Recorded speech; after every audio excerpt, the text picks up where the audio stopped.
Hello everybody, Tammer from House of Code here. Today I have a short tutorial for y'all where we are going to install the GCC compiler on our machine. We're going to be doing this on a Windows 11 based machine. For Linux users, this is usually a lot easier and more straightforward. I believe you really just have to run one command and you pretty much have it. Or even some distros might have it by default once you install and set it up. But for Windows-based machines, there's a few steps we have to follow, and that is what this short tutorial is about today. So we will have GCC installed on our machine, and it will be ready to compile any C or C++ program.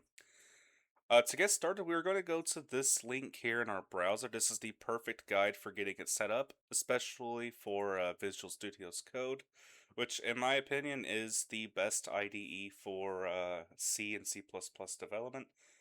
Although, there are other good alternatives like CLion from JetBrains.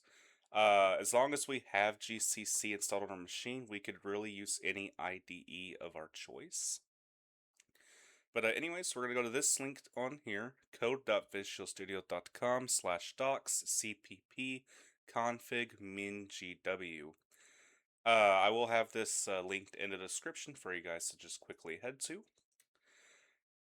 First things we're going to do is we're going to have Visual Studio's Code installed, which I'm not going to go through the installation of VSC just because it's really simple and straightforward, and if you're watching this video, you probably already have it.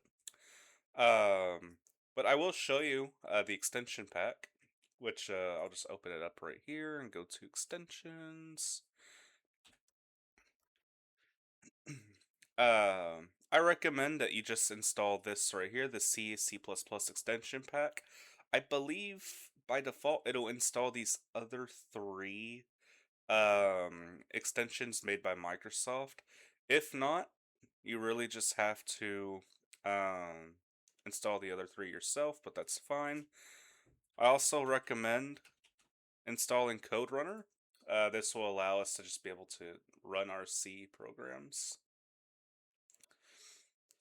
And that's really it. So I'll go ahead and close that out. And after that, we now just need to install MinGW from MySys2. And this is going to provide us with the GCC and the other tools we need in order to compile C and C++ programs. So we can just click here to go to this link. And I'm on an x86 system, so I'm going to be installing this one. I believe ARM64 is for Mac, so if you're on a Mac, you would probably want to install this one. But I'm going to stick with the one I need, which I already have right here. Now, I'm not going to be able to run through the full installation process, but it's really just going to ask you to specify where it will be installed. I highly recommend you just leave it as this because going through the rest of this guide is a lot easier if you do so, and you'll see what I mean later. Of course, I can't proceed any further because I already have it. However, it's really just going to ask you a couple basic questions and it's going to install and it'll be out of your hair afterwards. So I'm going to go ahead and cancel on that and we'll just move on. So we installed MySys2. Now it's time to actually open up the terminal from it in order to run the command we need in order to get our C and C++ compiler. So it is MinGW MySys2. This is what our terminal will look like. And we're going to run this command here. Let's go to right click, paste. And again, it's going to bar me from actually moving forward because I already have it. But all it really will do is it will ask you to enter a selection. Just hit enter because that'll install all by default, which is what we actually want. Then it's going to prompt you to enter yes or no using the letters Y or N. Just hit Y. And then after it is all installed, we could go ahead and close this terminal. And then we need to do the part that's probably the one where the most mistakes can be made, and that is adding it to our environment variables. So we're going to copy and paste this path here, assuming that you left MySys2 to be installed in the default location and you didn't change your location. If you did, you'll need to get the bin path for that. If you just left it as default, then you could just copy and paste this path here that they have. So we are going to search up environment tables, and usually, there we go. Edit the system environment tables from the control panel. You'll see a menu that looks like this. Just click environment tables. And then we are going to find path here. We're going to click on it, click edit, and then all you have to do is just click new and paste in that path. And that's it. Now, I already have it up here, so I'm just going to click cancel, but you would usually press OK. And once you've done that, you'll press OK again, and then OK again. At this point, it is highly recommended that you restart your computer because sometimes, especially when installing things like this, it is best to just give your computer a fresh restart so that way any of those installation changes can be finalized and be ready by the time you start back up. Once you restart your computer and you're back to your desktop, we are going to hit Windows and the R key, and then we're going to type in CMD, press OK to open up our command prompt. Now, if we've done everything right, we should be able to just go ahead and copy these three commands, paste them, and oh, they pasted in one line, so we'll just type them out one by one.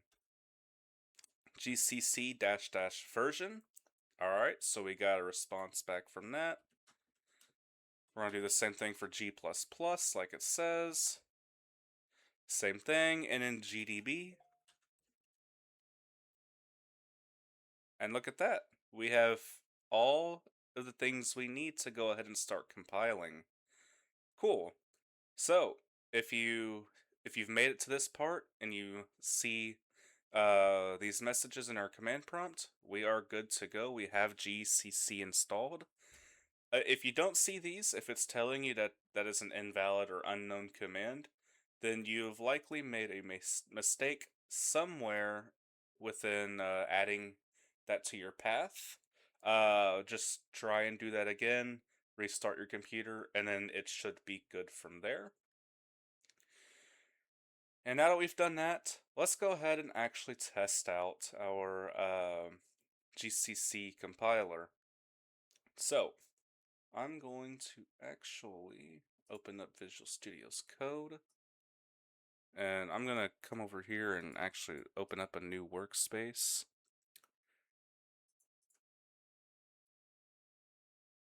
Open folder. And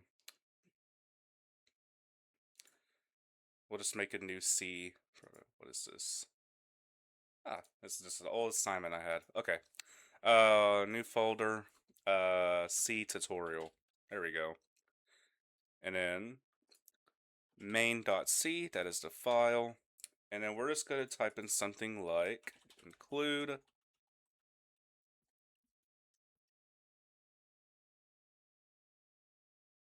then make our main function printf hello world.